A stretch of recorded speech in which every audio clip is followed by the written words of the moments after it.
The National Electrical Code, or NEC, does not permit the daisy chaining of lighting fixtures as described. The method of wiring from fixture to fixture with metal-clad cable for classroom lighting, where each classroom is fed by a single 120-volt circuit and the lighting scheme involves 2x4 lay-in fixtures that are not continuously mounted, is not compliant with the NEC. The proper way to wire these fixtures would be to run a new circuit to each fixture. This ensures compliance with safety standards and proper distribution of power. Refer to NEC sections 410.21 and 410.29 for detailed information. NEC section 410.21 addresses the requirements for the wiring of lighting fixtures. This section outlines the acceptable methods for connecting fixtures to the branch circuit and emphasizes the need for secure and reliable connections. Daisy chaining, which involves connecting fixtures in a series where the power flows from one fixture to the next, can create potential safety hazards and does not meet the NEC requirements for proper wiring. NEC section 410.29 provides further guidance on the installation of lighting fixtures, including the support and mounting of fixtures. This section also addresses the need for access to connections and the proper use of wiring methods. Daisy chaining can compromise the integrity of the wiring system and make it difficult to access connections for maintenance or repairs. The NEC prioritizes safety and reliability in electrical installations. Daisy chaining lighting fixtures can lead to overloaded circuits, voltage drops, and increased risk of electrical fires. By running a new circuit to each fixture, you ensure that each fixture receives the proper voltage and amperage, reducing the risk of electrical hazard. The proper wiring method for classroom lighting fixtures involves running a dedicated circuit to each fixture from a junction box or panel board. This approach provides several advantages, including improved circuit protection, reduced voltage drop, and easier maintenance.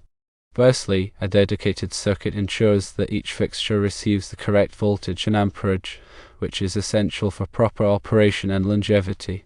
Secondly, by running separate circuits, you can isolate any faults or problems to a single fixture, making troubleshooting and repairs easier. Thirdly, dedicated circuits provide better protection against overloads and short circuits, reducing the risk of electrical fires. When wiring classroom lighting fixtures, it is important to follow all applicable NEC requirements and local electrical codes. Firstly, use the correct size and type of wire for the circuit amperage and voltage. Secondly, install overcurrent protection devices, such as circuit breakers or fuses, to protect the circuit from overloads and short circuits. Thirdly, ensure that all connections are properly made and secured. Fourthly, ground all fixtures and metal enclosures to provide a path for fault current. Fifthly, label all circuits and fixtures for easy identification. Sixthly, inspect the wiring system to verify compliance with the NEC and local codes. Seventhly, test the system to verify proper operation and safety.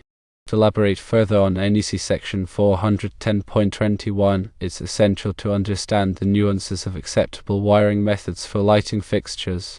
The NEC generally requires that each fixture be independently connected to a branch circuit, ensuring that the failure of one fixture does not interrupt the power supply to others.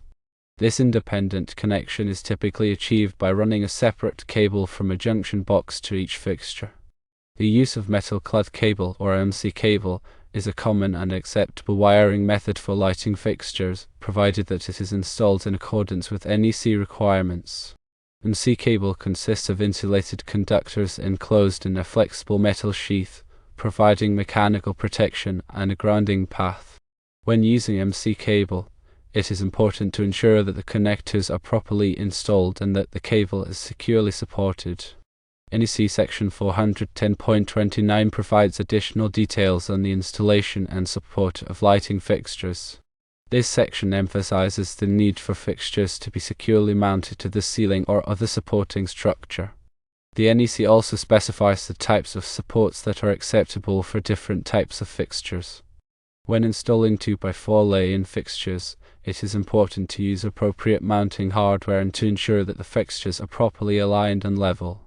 In addition to the specific requirements of NEC sections 410.21 and 410.29, it is important to consider the general requirements for branch circuits outlined in Article 210 of the NEC. Article 210 provides guidance on the sizing of conductors, overcurrent protection, and grounding for branch circuits.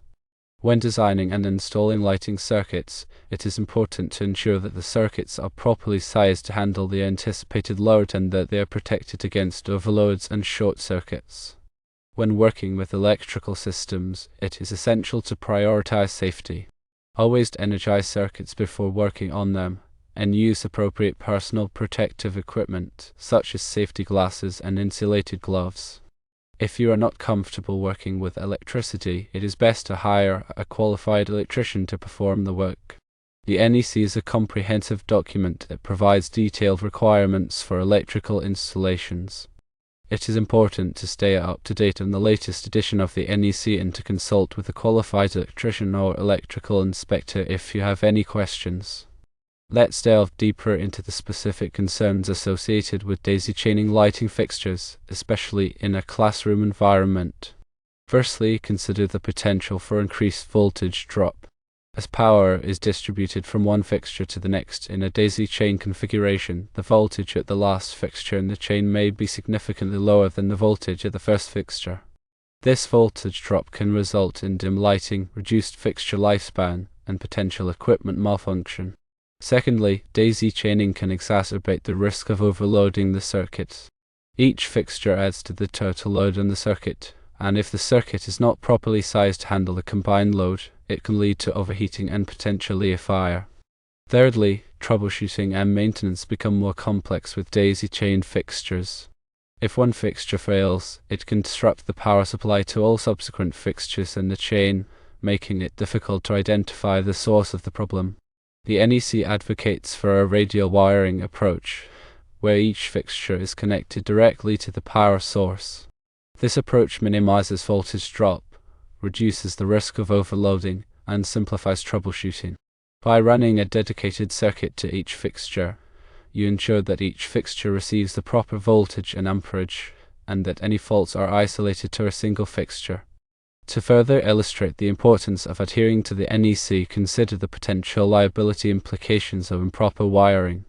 If a fire or other electrical incident occurs due to daisy chaining, the responsible parties could face significant legal and financial consequences. Insurance companies may deny claims if the wiring is not in compliance with the NEC, and building owners could be held liable for damages and injuries. In the context of classroom lighting, it's also important to consider the impact of lighting quality on student learning and well-being. Poor lighting can cause eye strain, headaches, and fatigue, which can negatively affect students' ability to concentrate and learn. By ensuring that the lighting system is properly designed and installed in accordance with the NEC, you can create a more comfortable and productive learning environment. When selecting lighting fixtures for classrooms, it is important to consider factors such as light output, color temperature, and energy efficiency. LED fixtures are becoming increasingly popular due to their high efficiency, long lifespan, and excellent light quality. When installing LED fixtures, it is important to follow the manufacturer's instructions and to ensure that the fixtures are compatible with the existing wiring system. In addition to the technical aspects of wiring classroom lighting, it is also important to consider the aesthetic aspects.